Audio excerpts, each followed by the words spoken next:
ಇನ್ನು ಹಿಜಾಬ್ ತೀರ್ಪಿನ ಬಗ್ಗೆ ರಾಜ್ಯ ರಾಜಕಾರಣಿಗಳು ಏನೇನು ಸ್ಟೇಟ್ಮೆಂಟ್ ಕೊಟ್ಟಿದ್ದಾರೆ ನೋಡೋಣ.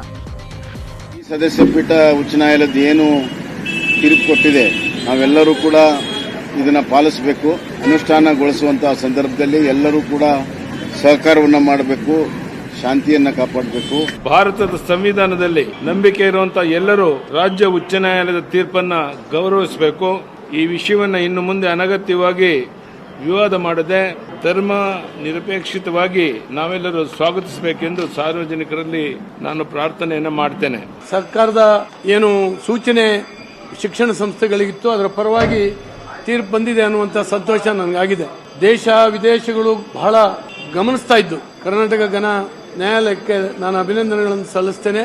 ಯಾವುದೇ ತೀರ್ಪು ಬಂದರೂ ನಾವು ಆ ವರ್ಡಿಕ್ಟ್ ಅನ್ನ ಫಾಲೋ ಮಾಡ್ತೀವಿ. ಖಂಡಿತ ನಾವು ಸರ್ಕಾರದ ನಿಲುವಿನ ಪರ ಬರುತ್ತೆ ಅಂತ ನ್ಯಾಚುರಲ್ ಆಗಿ ಯಾರೇ ಒಬ್ರು ಕೋರ್ಟಿನಲ್ಲಿ ಫೈಟ್ ಮಾಡ್ತಿರುವಂತವ್ರು ನಮ್ಮ ಪರ ಬರುತ್ತೆ ಎನ್ನುವಂಥದ್ದು ನ್ಯಾಚುರಲ್ ನಿರೀಕ್ಷೆ. ಅದು ಸರ್ಕಾರದ ಒಂದು ಆದೇಶ ಏನಿದೆ ಅದನ್ನು ಎತ್ತಿ ಹಿಡಿದಿದೆ. ಇದು ನಿಜವಾಗಿ ಸರ್ಕಾರ ಆದೇಶ ಸರಿ ಇತ್ತು ಅಂತ ಹೇಳುವುದಕ್ಕೆ ಒಂದು ಪುಷ್ಟಿ ನೀಡುತ್ತದೆ.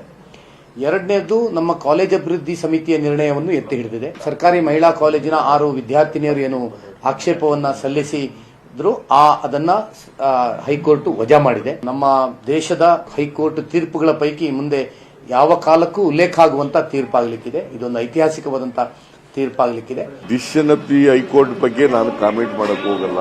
ಹೈಕೋರ್ಟ್ ಆರ್ಡರ್ಸ್ ಏನಾಗಿದೆ, ಜಜ್ಮೆಂಟ್ ಏನಾಗಿದೆ ಅನ್ನೋದು ನಾನು ಪೂರ್ಣ ಓದಿಲ್ಲ.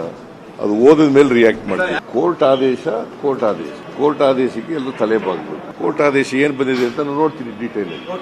ತೀರ್ಪೇನೇ ಬಂದಿದ್ರು ಕೂಡ ಹೆಚ್ಚಿನ ಜವಾಬ್ದಾರಿ ಇವತ್ತು ಸರ್ಕಾರದ ಮೇಲಿದೆ. ಹಿಜಾಬ್ ಇರ್ಬೋದು, ಕೇಸರಿ ಶಾಲ್ ಇರ್ಬೋದು, ವಿವಾದವನ್ನ ಈಗ ಏನು ತ್ರಿಸದಸ್ಯ ಪೀಠ ಕೊಟ್ಟಿದ್ದಾರೆ, ನಾವು ಹೈಕೋರ್ಟ್ ಆದೇಶನ ಪಾಲನೆ ಮಾಡೋಣ. ಆದ್ರೆ ಇವಾಗ ಸದ್ಯಕ್ಕೆ ಎಕ್ಸಾಮ್ಸ್ಗಳಿವೆ, ಅದ್ರ ಮೇಲೆ ಹೆಚ್ಚು ಗಮನ ಕೊಡಬೇಕು ಅಂತ ತಮ್ಮ ಮುಖಾಂತರ ನಾನು ಅವರಿಗೆ ಮನವಿ ಮಾಡ್ತೀನಿ. ಇವತ್ತು ಸದ್ಯಕ್ಕೆ ಕೋರ್ಟ್ನ ಆದೇಶ ಏನಿದೆ ನಾವೆಲ್ಲರೂ ಪಾಲಿಸಬೇಕಾಗಿರ್ತಕ್ಕಂಥದ್ದು ನಮ್ಮ ಕರ್ತವ್ಯ ಇದೆ. ಸರ್ಕಾರ ಇಂಥ ಒಂದು ತೀರ್ಪಿನ ಹಿನ್ನೆಲೆಯಲ್ಲಿ ಯಾವ ರೀತಿಯಲ್ಲಿ ಸಾಮರಸ್ಯ ಉಂಟು ಮಾಡ್ತಕ್ಕಂಥದ್ದಕ್ಕೆ ಅವ್ರು ತೀರ್ಮಾನ ಮಾಡ್ತಾರೆ, ಕಾದ್ ನೋಡೋಣ.